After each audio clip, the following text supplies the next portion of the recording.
Radi sa obklopujete unikátnymi vecičkami?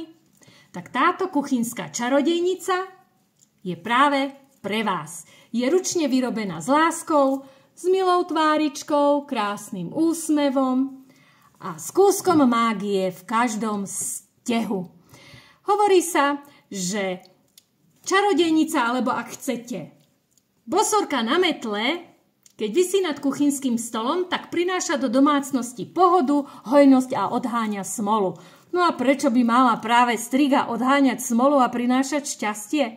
Pretože v skutočnosti predsa vieme, že čarodejnice kedysi boli väčšinou krásne ženy, ktoré zbierali bylinky v lese a venovali sa ľudovému liečiteľstvu. No a práve preto zhoreli na hranici ako bosorky. Dnes vieme, že je to trochu inak. Takže ak chcete mať takúto krásnu strážkyňu šťastia v domácnosti, píšte mi správu. Ahojte!